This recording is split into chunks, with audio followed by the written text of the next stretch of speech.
Hello दोस्तों, स्वागत है आप सभी का आपके अपने यूट्यूब चैनल उत्तम स्कूल। दोस्तों आज जो है हम रीट 2021 और 22 का जो 2022 का सिलेबस देखने वाले हैं। इस रीट के अंतर्गत जो है आपका जो पेपर होता है यह टोटल 150 नंबर का होता है। 150 अंक का यह क्वेश्चन पेपर होता है। टाइम जो है आपको मिलता है यहाँ पर 2.5 घंटे। ठीक है, ये जो है 4 खंड के अंतर्गत से जो है पेपर आता है। एक एक खंड की हम आगे वीडियो के माध्यम से चर्चा भी करेंगे, किस खंड के अंतर्गत जो जो क्या पूछा जाएगा। सामान्य से के हिसाब से मैं आपको बता दूं, प्रथम खंड में आपका बाल विकास एवं शिक्षण विधि आता है। ये जो आपकी 30 नंबर के 30 बहुविकल्प प्रश्न रहते हैं और 30 नंबर का इसके अंतर्गत से मटेरियल रहता है। खंड 2 के अंतर्गत हिंदी, अंग्रेजी, संस्कृत, उर्दू, सिंधी, पंजाबी और गुजराती। खंड 2 के अंतर्गत से कोई भी एक जो है लैंग्वेज आपको लेनी है। ये भी 30 नंबर की पूछी जाती है। 30 और 30 हो गए आपके 60।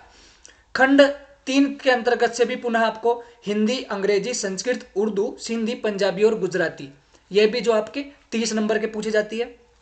खंड 4 के अंतर्गत से जो यदि आप प्रथम लेवल के एग्जाम्स दे रहे हो तो खंड 4 में आपको मैथ लगेगा और मैथ 30 नंबर का लगेगा। ठीक है ना। और खंड 5 के अंतर्गत जो है पर्यावरण अध्ययन आपका जो है लगता है, वो भी 30 नंबर का हो गया। यह कुल 150 अंक का हो गया। अब इनको एक एक विस्तृत रूप से हम देखते हैं कि शिक्षण अभिरुचि के अंतर्गत से कौन से बिंदु आएंगे। संस्कृत यदि आप लैंग्वेज आपने ली है तो संस्कृत के अंदर कौन से बिंदु है। हिंदी फर्स्ट खंड में यदि आप हिंदी लेते हो तो वहां पर भी देखेंगे हिंदी के अंदर कौन सा जो है सिलेबस, कौन सा बिंदु आपका लगा है। तो चलो दोस्तों, ज़्यादा देरी ना करते हुए वीडियो कुछ करते हैं शुरू। और वीडियो शुरू करने से पहले मैं आपको बता दूं, यदि आप चैनल पर नए आए हैं तो प्लीज़ चैनल को सब्सक्राइब कर लेना, और यदि वीडियो आपको पसंद आ रही है तो प्लीज़ वीडियो को लाइक जरूर कर लेना। और यह जो संभावित भर्ती है मई की 14 या 15 तारीख को जो है होनी है, ये जो राजस्थान के जो मुख्यमंत्री है अशोक गहलोत जी, उन्होंने जो है ट्वीट करके बताया है। तो चलो दोस्तों, हम देखते हैं कि जो रीट का जो सिलेबस होता है वह क्या होता है, इसके अंतर्गत जो है कितने क्वेश्चन होते हैं, किस बिंदु के अंतर्गत से क्या। तो चलो दोस्तों, वीडियो को करते हैं शुरू। देखते हैं दोस्तों, राजस्थान अध्यापक पात्रता परीक्षा रीट 2021 माध्यमिक शिक्षा बोर्ड राजस्थान अजमेर पाठ्यक्रम जो स्तर 1, ठीक है ना। ये है स्तर 1 के लिए जो पहली क्लास से और 5वीं क्लास के बच्चों को पढ़ाएंगे। रही बात, आप अभी सोच रहे होंगे तो 2021 का सिलेबस है, नहीं, इनका सिलेबस लगभग जो है सेम ही रहता है। 2022 में भी यही सिलेबस होने वाला है, ठीक है ना। एक दो बिंदु जो है वहां पर बदल जाते हैं, बाकी सिलेबस आपका बिल्कुल यही रहा जाता है। देखते हैं प्रथम खंड के अंतर्गत, जैसे कि मैंने आप लोगों को बताया था, खंड 1 में दोस्तों आपका जो है ये आएगा बाल विकास एवं शिक्षण विधि। और कितने नंबर की, कुल जो आपके प्रश्न 3 रहेंगे और प्रत्येक प्रश्न का जो है 1 अंक रहेगा, ठीक है ना। अब देख लेते हैं बाल विकास, ठीक है ना। प्रथम बिंदु आ गया आपका ये बाल विकास। वृद्धि एवं विकास की संकल्पना आपसे पूछी जाएगी। विकास के विभिन्न आयाम एवं सिद्धांत आपसे पूछे जाएंगे। विकास को प्रभावित करने वाले कारक कौन कौन से वे पूछे जाएंगे। विशेष रूप से परिवार एवं विद्यालय के संदर्भ में ध्यान रखना है, जो बच्चे को विकास में जो प्रभावित करते कारक है, एक तो विशेष रूप से परिवार और विद्यालय के संदर्भ में, ठीक है ना, एवं अधिगम से उनका संबंध, ठीक है ना। दूसरा बिंदु आपसे पूछा जाएगा वंशानुक्रम एवं वातावरण की भूमिका। इसके लिए मैं आपको बुक भी बताऊंगा कि आपको जो है बुक कौन सी पढ़नी है, ठीक है ना। दूसरे बिंदु के अंतर्गत आपसे जो है पूछा जाएगा दोस्तों व्यक्तिगत विभिन्नताएं, उसका अर्थ पूछा जाएगा। प्रकार एवं व्यक्तिगत विभिन्नताओं को प्रभावित करने वाले कारक जो है कौन से है। पुनः व्यक्तित्व, संकल्पना, प्रकार व व्यक्तित्व को प्रभावित करने वाले कारक, व्यक्तित्व का जो है मापन। बुद्धि आपसे पूछी जाएगी यहाँ पर, संकल्पना के आधार पर सिद्धांत एवं उनका मापन कैसा किया जाता है। बहुबुद्धि सिद्धांत एवं इसके निहितार्थ कौन कौन से है, ये आपसे पूछा जाएगा। इस बिंदु के अंदर विविध अधिगमकर्ताओं की समझ आपसे पूछी जाएगी। पिछड़े, विमंदित, प्रतिभाशाली, सृजनशील, आलाभान्वित, वंचित, विशेष आवश्यकता वाले बच्चे एवं अधिगम अक्षमता युक्त बच्चे। अधिगम में आने वाली कठिनाइयाँ। पुनः समायोजन की संकल्पना एवं तरीके, समायोजन में अध्यापक की जो है भूमिका, ठीक है ना। और इस बिंदु से आपसे पूछा जाएगा अधिगम का अर्थ क्या है, अधिगम का जो संकल्पना क्या है, अधिगम को प्रभावित करने वाले कारक कौन कौन से हैं, अधिगम के सिद्धांत एवं उनके जो है निहितार्थ कौन कौन से हैं, बच्चे कैसे सीखते हैं, अधिगम की क्रियाएं कौन सी है, चिंतन, कल्पना एवं तर्क के आधार पर जो है बच्चे कैसे सोचते हैं और कैसे सीखते हैं, अभिप्रेरणा व उसके अधिगम के लिए निहितार्थ, ठीक है ना। और इस बिंदु के अंतर्गत से दोस्तों आपसे पूछा जाएगा शिक्षण अधिगम की प्रक्रियाएं, राष्ट्रीय पाठ्यचर्या रूपरेखा 2005 के संदर्भ में शिक्षण अधिगम की व्यू रचना एवं विधियां, आकलन, मापन एवं मूल्यांकन का अर्थ एवं उद्देश्य, समग्र एवं सतत मूल्यांकन, उपलब्धि परीक्षण का निर्माण, सीखने के प्रतिकूल, क्रियात्मक अनुसंधान और शिक्षा का अधिकार अधिनियम 2009, अध्यापकों की भूमिका का दायित्व। अब मैं आपको बता दूं, जो है बाल विकास आप कहाँ से पढ़े। ये हिमांशी मैम जो है यूट्यूब पर आप सर्च करना, हिमांशी मैम से बाल विकास एवं शिक्षण विद्या, वहाँ से आप जो है उनकी क्लास ले सकते हैं। बहुत ही महत्वपूर्ण ढंग से आपको जो है वो क्लास देती है और आपको समझ भी आएगा। 100% मेरे से लिखवा करके ले लो। और यदि आपको किताब चाहिए तो एनसीईआरटी की अरिहंत पब्लिकेशन के अंतर्गत से जो है सीटेट की जो बुक छपी हुई है, एक मोटी सी बुक होती है, वह बुक आपको ले लेनी है। ठीक है ना। अब हम बात करते हैं दोस्तों खंड 2 के अंतर्गत जो है हिंदी लैंग्वेज की। ये देखते हैं अब खंड 2। ठीक है ना। खंड 2 के अंतर्गत जो है शीर्षक, इसके अंतर्गत जो पहली जो आप लैंग्वेज ले रहे हो वो है हिंदी। ठीक है ना। और 1 से 5 ये लेवल तो है ही। अब देखते हैं प्रथम बिंदु, एक अपठित गद्यांश में से निम्नलिखित व्याकरण संबंधी प्रश्न पूछे जाएंगे। वहां पर आपको एक गद्यांश दे दिया जाएगा और उसके अंतर्गत से जो है विभिन्न प्रकार के जो है व्याकरण से संबंधित प्रश्न आपसे पूछे जाएंगे। उनके अंदर क्या पूछा जाएगा, एक तो पर्यायवाची आपसे पूछ लिया जाएगा, विलोम शब्द पूछ लिए जाएंगे, वाक्यांशों के लिए एक शब्द, ठीक है ना, शब्दार्थ, शब्द शुद्धि, उपसर्ग, प्रत्यय, संधि और समास, संज्ञा, सर्वनाम, विशेषण और अव्यय, ये आपको एक अपठित गद्यांश के अंतर्गत से पूछा जाएगा। दूसरा आपसे जो पूछा जाएगा दोस्तों, वह एक अपठित गद्यांश में से निम्नलिखित बिंदुओं पर जो है प्रश्न पूछे जाएंगे। रेखांकित शब्दों का जो है अर्थ स्पष्ट करना, वचन, काल, लिंग ज्ञात कराना, दिए गए शब्दों का वचन, काल और लिंग बदलना। ठीक है ना। अगला जो बिंदु है वहां पर आपसे ये पूछा जाएगा वाक्य रचना, वाक्य के अंग, वाक्य के प्रकार, पदबंध, मुहावरे और लोकोक्तियां, विराम चिन्ह। ठीक है ना। और इस बिंदु से भाषा की शिक्षण विधि, भाषा शिक्षण के उपागम, भाषा दक्षता का विकास। ठीक है ना। ये भी जो है आपको सब वहीं पर सीटेट की जो बुक है ना, और या फिर हिमांशी मैम जो है बहुत अच्छे तरीके से, बेहतर तरीके से आपको पढ़ाएगी, आप वहां से क्लास ले सकते हो। इस बिंदु के अंदर आपसे पूछा जाएगा भाषाई कौशलों का विकास, सुनना, बोलना, पढ़ना और लिखना। ये जो भाषा के 4 प्रकार के जो कौशल है, ठीक है ना, इसके अंतर्गत से हिंदी भाषा में शिक्षण की जो चुनौतियां कौन कौन सी होती है, शिक्षण अधिगम सामग्री, पाठ्य पुस्तक, बहु माध्यम माध्यम एवं शिक्षण के अन्य संसाधन। ठीक है ना। और इस बिंदु के अंतर्गत से दोस्तों आपसे पूछा जाएगा भाषा शिक्षण में मूल्यांकन, उपलब्धि परीक्षण का निर्माण, समग्र एवं सतत मूल्यांकन, उपचारात्मक शिक्षण। ठीक है। और इस बिंदु से आपसे पूछा जाएगा दोस्तों बहुविकल्पीय प्रश्नों का मापदंड कक्षा 1 से, आपको यहाँ पर ये ध्यान रखना है, पूछा नहीं जाएगा, ये बिंदु आपको ध्यान रखना है। बहुविकल्प प्रश्नों का मापदंड कक्षा 1 से 5 तक के राज्य सरकार द्वारा निर्धारित पाठ्यक्रम एवं शैक्षणिक सत्र 2019-20 की प्रचलित पाठ्य पुस्तकों के आधार पर होगा। जो वहाँ पर पाठ्य पुस्तकें लगते हैं ना एनसीईआरटी, तो लेकिन प्रश्नों का कठिनाई स्तर सेकेंडरी कक्षा 10 तक की पाठ्य पुस्तकों का होगा। इनका कहने का तात्पर्य यह है कि जो आपके राजस्थान में एनसीईआरटी की जो किताबें लग रही है जो 1 से 5 तक, उनसे जो निर्धारित पाठ्यक्रम है और जो 2019-20 के जो प्रचलित पाठ्य पुस्तकें जो वहां पर लगी हुई है, वहां से क्वेश्चन पूछा जाएगा। परंतु लेवल कक्षा 1 से 5वीं तक ही नहीं रहेगा। ये कह रहे हैं कि लेवल जो है कक्षा कठिनाई स्तर सेकेंडरी कक्षा 10 की पाठ्य पुस्तकों का होगा। अब देखते हैं दोस्तों खंड 2 के अंतर्गत से, जो मैंने आपको बताया था 5 खंड, खंड 2 के अंतर्गत से जो एक तो जो है आपने हिंदी ले ली है, और यदि आपने अंग्रेजी ले ली तो आप अपने तरीके से देख लेना, और यदि आपने हिंदी ली है, अधिकांश तो बच्चे जो है हिंदी और संस्कृत ही लेते हैं। तो अब मैं खंड 2 के अंतर्गत जो है संस्कृत लैंग्वेज, ये भी जो आपकी है 30 नंबर की आती है। ठीक है ना। और इसके अंतर्गत से क्या आएगा, एकम अपठितम गद्यांशम आधारीकृत्य निम्नलिखित व्याकरण संबंधित प्रश्न। ठीक है ना। एक आपको जो है अपठित वहां पर गद्यांश दे दिया जाएगा और उसके आधार पर व्याकरण से जो है संबंधित प्रश्न आपसे पूछा जाएगा। वो प्रश्न किस प्रकार से होंगे, शब्द रूप, धातु रूप, कारक, विभक्ति, उपसर्ग, प्रत्यय, संधि, समास, सर्वनाम, विशेषण, संज्ञा ज्ञानम, माहेश्वर सूत्राणि, अव्ययेषु प्रश्न। ठीक है ना। ये जो संस्कृत की तैयारी है, आप मेरे हिसाब से जो संस्कृत से संबंधित एक किताब है साफल्यम कोचिंग की, ठीक है ना, एक साफल्यम किताब का नाम भी जो है साफल्यम है। आप वहां से संस्कृत की बेहतर तरीके से तैयारी कर सकते हो। अगला बिंदु, एकम अपठितम गद्यांशम राजस्थानस्य इतिहास कला संस्कृति आदि नाम आधारीकृत्य निम्नलिखित बिंदु संबंधित प्रश्न रेखांकित क्रियापद चयन वचन लकार लिंग ज्ञान प्रश्ना विलोम शब्द लकार परिवर्तन प्रश्न लट लंग लृट और विधि लिंग लकारेषु जो है इन चारों लकारों में से आपसे क्वेश्चन किए जाएंगे। तीसरे बिंदु के अंतर्गत आपसे पूछा जाएगा दोस्तों संस्कृत अनुवाद वाच्य परिवर्तन जो है लट लकारस्य वाक्येषु प्रश्न निर्माण, ठीक है ना। अशुद्धि संशोधन संस्कृत सुक्ति आपसे पूछ ली जाएगी कि भाई ये सुक्ति कहां पर है। अशुद्धि संशोधन आपसे वहां पर अशुद्धि संशोधन पूछा जाएगा। प्रश्नों का कुछ वाक्य दे दिए जाएंगे और उन वाक्यों पर जो है आपको प्रश्नों का निर्माण करना है। संस्कृत भाषा शिक्षण विधि और संस्कृत भाषा शिक्षण सिद्धांत इन दोनों के अंतर्गत से जो है यहां से भी क्वेश्चन आपसे किए जाएंगे।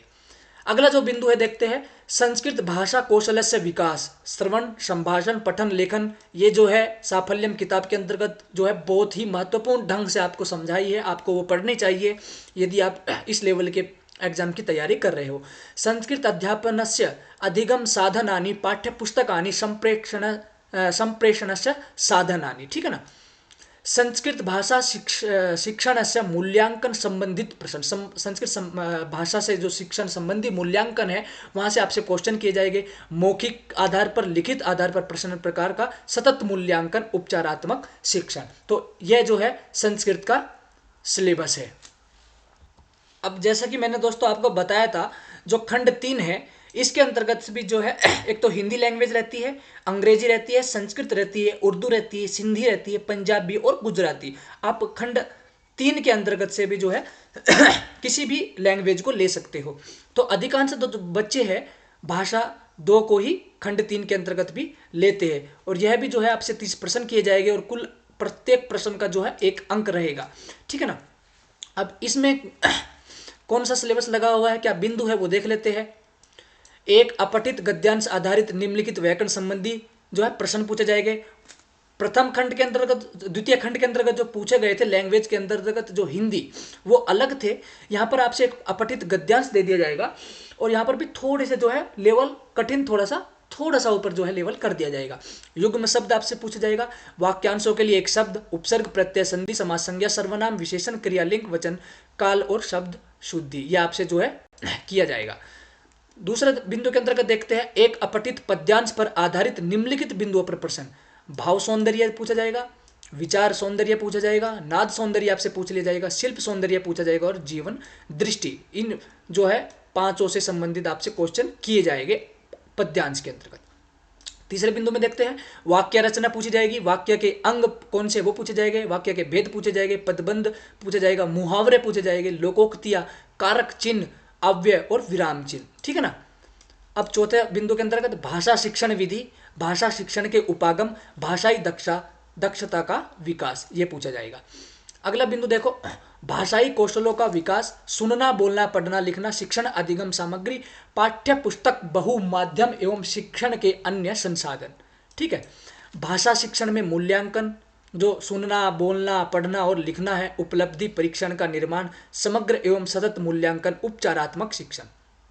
अब यहाँ पर एक नोट दिया है इन्होंने एक बिंदु कि बहुविकल्प प्रश्नों का मापदंड तो जो है ये कह रहे 1 से 5 तक रहेगा और वो भी कहाँ पर राज्य सरकार द्वारा निर्धारित पाठ्यक्रम एनसीईआरटी शैक्षणिक सत्र 2019-20 की प्रचलित पाठ्य पुस्तकों के आधार पर होगा। लेकिन प्रश्नों का जो कठिनाई स्तर होगा दोस्तों वह सेकेंडरी अर्थात कक्षा 10 तक की पाठ्य पुस्तकों का होगा।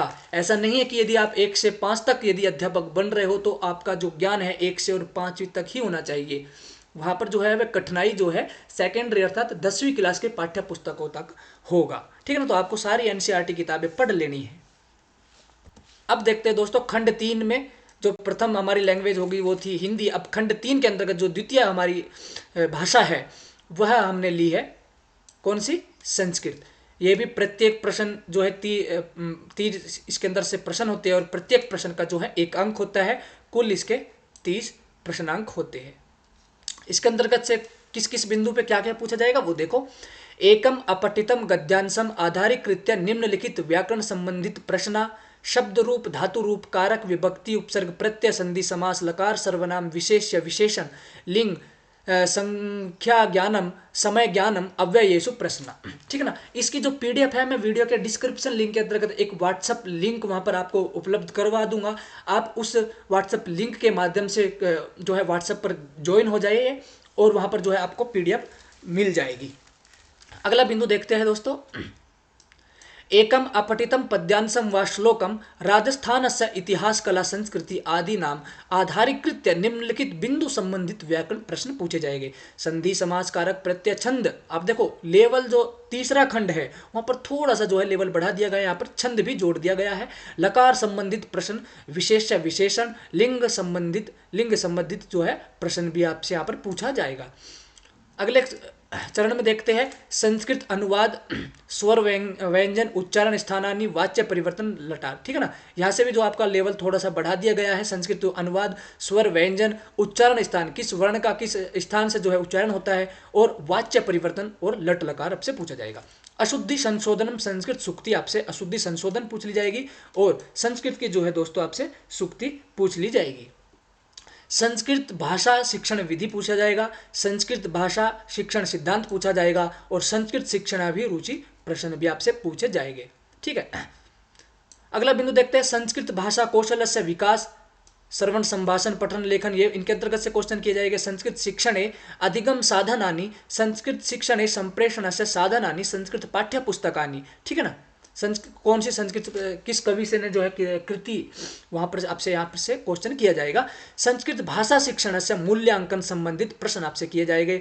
मौखिक लिखित प्रश्नानाम प्रकार सतत मूल्यांकनम उपचारात्मक शिक्षा। ठीक है ना। इसकी जो पीडीएफ है मैं आपको इस वीडियो के डिस्क्रिप्शन लिंक के अंदर आप चेक कर लेना। वहां पर एक ग्रुप का लिंक आपको मिल जाएगा। आप उस ग्रुप के अंतर्गत जो है ज्वाइन हो जाइए और वहां पर जो आपको मुझे आप चाहे पर्सनली मैसेज कर देना, आपको जो है ये पीडीएफ जो आपको मिल जाएगी। ठीक है। अब देखते हैं प्रिय दोस्तों खंड 4 के अंतर्गत। खंड का शीर्षक है हमारा गणित। ठीक है ना। प्रत्येक जो कुल प्रश्न होंगे कितने 30 और कुल अंक 30, एक प्रश्न का 1 अंक। अब गणित के अंतर्गत से आपसे क्या पूछा जाएगा ये देखिए, ध्यान देने योग्य बातें हैं। 1 करोड़ तक की पूर्ण संख्याएं, स्थानीय मान, तुलना, गणितीय मूल संक्रियाएं, जोड़ बाकी, गुणा, भाग, भारतीय और मुद्रा। यहाँ से आपसे क्वेश्चन किया जाएगा। भिन्न की अवधारणा, उचित भिन्ने, समान हर वाली उचित भिन्नों की तुलना, मिश्र भिन्ने, असमान हर वाली उचित भिन्नों की तुलना, भिन्नों की जोड़ बाकी, अभाज्य एवं संयुक्त संख्याएं, अभाज्य गुणनखंड, लघुत्तम समापवर्त्य, महत्तम समापवर्तक। ठीक है ना। इन बिंदु के अंदर से आपसे क्वेश्चन किया जाएगा। एक नियम, औसत, लाभ, हानि, सरल और ब्याज, यहां से आपसे क्वेश्चन किया जाएगा। समतल व वक्रतल, समतल व ठोस ज्यामितीय आकृति, समतल ज्यामितीय आकृतियों की विशेषताएं, बिंदु, रेखा, किरण, रेखाखंड, कोण एवं उनके प्रकार, लंबाई, भार, धारिता, समय, क्षेत्र मापन एवं उनकी मानक इकाइयां एवं उनमें संबंधित वर्गाकार तथा आयताकार वस्तुओं के पृष्ठ तल का क्षेत्रफल एवं परिमाप आपसे पूछा जाएगा। इस और अगले बिंदु से आपसे पूछा जाएगा गणित की प्रकृति एवं तर्क शक्ति, पाठ्यक्रम में गणित की महत्व क्या है, गणित की भाषा कैसी होनी चाहिए, सामुदायिक गणित, आंकड़ों का प्रबंधन। और अगले बिंदु से आपसे पूछा जाएगा दोस्तों औपचारिक एवं अनौपचारिक विधियों द्वारा मूल्यांकन, शिक्षण की समस्या, त्रुटि विश्लेषण एवं शिक्षण एवं अधिगम से संबंधित निदानात्मक एवं उपचारात्मक शिक्षण। फिर यहाँ पर आपको एक महत्वपूर्ण सूचना दी गई है कि बहुविकल्प प्रश्नों का मापदंड तो जो है 1 से 5 तक रहेगा। राज्य सरकार द्वारा निर्धारित पाठ्य पुस्तक एनसीईआरटी के जो 2019-20 के प्रचलित पाठ्य पुस्तकों के आधार पर होगा, लेकिन प्रश्नों का कठिनाई स्तर जो है 10वीं तक रहेगा। आप ये सोच रहे हो कि 1 से 5 तक जो है जोड़ घटा गुणा भाग जो हम रट लेते हैं और हम जो है रीट में हमारा सिलेक्शन हो जाएगा, तो ध्यान रखना है 10वीं क्लास तक जो है, सेकेंडरी क्लास तक जो है पाठ्य पुस्तकों तक का आपका प्रश्नों का लेवल रहेगा। अब देखते हैं दोस्तों हम लेवल 5 अर्थात खंड 5वां, और यहां से जो है पर्यावरण 30 प्रश्न आपसे यहां से किए जाएंगे और यह भी जो है 30 अंकों का प्रश्न पत्र आपके समक्ष रहेगा। इसके अंतर्गत से क्या क्या पूछा जाएगा, परिवार, आपसी संबंध, एकल एवं संयुक्त परिवार, सामाजिक बुराइयां, बाल विवाह, दहेज प्रथा, बालाश्रम, चोरी, दुर्व्यसन, नशाखोरी, धूम्रपान और उनके व्यक्तिगत सामाजिक एवं आर्थिक दुष्परिणाम। दूसरी देखो वस्त्र एवं आवास, विभिन्न ऋतुओं में पहने जाने वाले वस्त्र, घर पर वस्त्रों का रख रखाव, हस्तकरघा तथा पावर लूम, जीव जंतुओं के आवास, विभिन्न प्रकार के मानव आवास, आवास और निकटवर्ती स्थानों की स्वच्छता, आवास निर्माण हेतु विभिन्न प्रकार की सामग्री।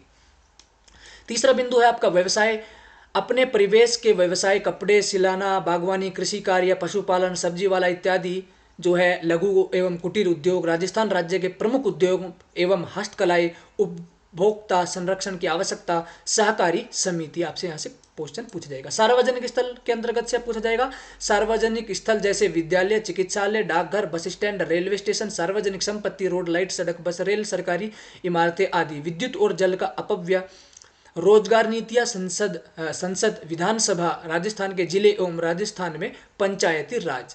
ठीक है, यदि जो कोई अदर स्टेट का हो, इतना तो सब कुछ आपको ठीक है आप कर लोगे, परंतु राजस्थान के जिले एवं राजस्थान में पंचायती राज्य आपको जो है करना पड़ेगा। अगला बिंदु हमारी सभ्यता और संस्कृति। राष्ट्रीय प्रतीक क्या है, राष्ट्रीय पर्व कौन से, राजस्थान के मेले, राजस्थान के जो है मेले एवं त्योहार, राजस्थान की वेशभूषा एवं आभूषण, राजस्थान का खान पान, राजस्थान की वस्तुकला, राजस्थान के पर्यटन स्थल, राजस्थान की प्रमुख विभूतियाँ एवं गौरव, राजस्थान की विरासत, प्रमुख दुर्ग, महल, स्मारक, राजस्थान की चित्रकला, राजस्थान की लोकोक्तियाँ, राजस्थान का लोक देवता। तो जो अदर स्टेट के जो बच्चे हैं जो तैयारी करेंगे वो इस बिंदु को जरूर ध्यान रखना है। अब तक तो जो है आपका सब कुछ सेम था, और जो पर्यावरण के अंतर्गत से थोड़ा सा जो अपर हो जाता है, क्योंकि भाई ये रीट जो एग्जाम्स है राजस्थान का एग्जाम्स है, और राजस्थान के ये राजस्थान नहीं देंगे तो कौन सा अदर स्टेट का सामान्य ज्ञान आपसे थोड़ी ना पूछेंगे। अगला बिंदु देखते हैं दोस्तों, परिवहन और संचार, यातायात और संचार के साधन, सड़क पर चलने और यातायात के नियम, यातायात के संकेत, संचार साधनों का जीवन शैली पर प्रभाव। यहाँ पर आपसे क्वेश्चन किया जाएगा। अब अपने शरीर की देखभाल, शरीर के बाह्य अंग और उनकी साफ सफाई, शरीर के आंतरिक भागों की सामान्य जानकारी, संतुलित भोजन की जानकारी, इसका महत्व क्या है, सामान्य रोग कौन कौन से हो से, आत्रशोध, अमीयोबायोसिस, भयंकर रोग है भाई, तो आपको पढ़ना तो जरूर ही पड़ेगा, ठीक है ना। मलेरिया, डेंगू इत्यादि जो रोग है ये किस कारण होते हैं वो भी आपसे क्वेश्चन किए जाते हैं, उनके कारण और बचाव के उपाय कौन से हैं। पल्स पोलियो अभियान जो शुरू हुआ था, यहाँ से भी आपसे क्वेश्चन किया जाएगा। अब सजीव जगत, पादपों और जंतुओं के संगठन के स्तर, सजीवों में विविधता, राज्य पुष्प, राज्य वृक्ष, राज्य पक्षी, राज्य पशु, संरक्षित वन क्षेत्रों एवं अन्य जीव, राष्ट्रीय उद्यान, वन्य जीव अभ्यारण्य, बाघ, संरक्षित क्षेत्र, विश्व धरोहर की जानकारी, पादपों तथा जंतुओं की जातियों का संरक्षण, कृषि पद्धतियाँ। ठीक है ना। अगला बिंदु आपसे जल है ये देख लेना, नहीं तो क्या है वीडियो ज़्यादा लंबी हो जाएगी। हमारी पृथ्वी व अंतरिक्ष से क्वेश्चन किया जाएगा, ठीक है ना। पर्वत और रोहण जो इसके अंदर से क्वेश्चन किया जाएगा, ठीक है ना। पर्यावरण अध्ययन के क्षेत्र एवं संकल्पनाएं कौन कौन सी है, यहाँ से क्वेश्चन किया जाएगा। और पर्यावरणीय शिक्षा शास्त्र, संकल्पना, प्रस्तुतिकरण के उपागम, क्रियाकलम, ठीक है ना। इन सब के अंतर्गत से सामाजिक विज्ञान के अंतर्गत से क्वेश्चन किया जाएगा। फिर यहाँ पर बिंदु बता रहे हैं कि वही 1 से 5 तक जो है किताबें के अंदर से क्वेश्चन किया जाएगा, परंतु जो लेवल है वो आपका 10वीं क्लास का लेवल होगा। तो आशा करता हूं दोस्तों आपको जो है लेवल फर्स्ट का रीट लेवल फर्स्ट 1 से 5वीं क्लास तक का जो सिलेबस है वो आपको ज्ञात हो गया होगा। यदि आपको इसकी पीडीएफ चाहिए तो वीडियो के डिस्क्रिप्शन के अंतर्गत जो है एक लिंक आपको वहाँ पर मिल जाएगा, उसको ऊपर टच करें और आपको एक साहित्य चर्चा नामक ग्रुप के अंतर्गत आप ज्वाइन हो जाइए। वहाँ पर जो है आपको जो है लिंक प्रोवाइड करवा दिया जाएगा, इसका पीडीएफ प्रोवाइड करवा दिया जाएगा रीट एग्जाम्स का, ठीक है ना। अब पुनः एक बार जो आपसे थोड़ी सी और चर्चा कर लेता हूँ कि इसके अंतर्गत जो है प्रथम खंड की ये वीडियो है, और द्वितीय लेवल जो है कक्षा 6 से जो 8वीं तक के लेवल के जो टीचर है उनके लिए कौन सा सिलेबस है, इस पर भी जो है एक पृथक वीडियो मैं लेकर के आ रहा हूँ। जल्दी से आप उस वीडियो को भी जरूर देखना।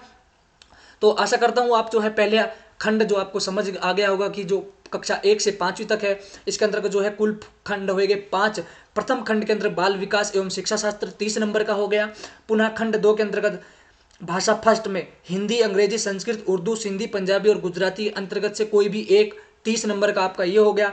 और खंड 3 के अंतर्गत से भाषा सेकंड के अंतर्गत से हिंदी, अंग्रेजी, संस्कृत, उर्दू, सिंधी, पंजाबी, गुजराती 30 नंबर का ये हो गया। कितना हो गया दोस्तों, यह हो गया 90 नंबर का। पुनः 30 नंबर का आपसे जो है गणित किया जाएगा और 30 नंबर का जो आपसे है पर्यावरण अध्ययन किया जाएगा। यह हो गया आपको दोस्तों 150 नंबर का। और टाइम आपके पास जो रहेगा यह रहेगा 2.5 घंटे, ठीक है। आशा करता हूं दोस्तों आपको जो है सिलेबस का पता चलेगा। अगर वीडियो यदि आपको पसंद आई तो प्लीज़ लाइक करना और वीडियो को जरूर अपने दोस्तों में जो है शेयर करना, जो रीट के एग्जाम्स देना चाहते हैं। तब तक के लिए धन्यवाद। नमो नमः।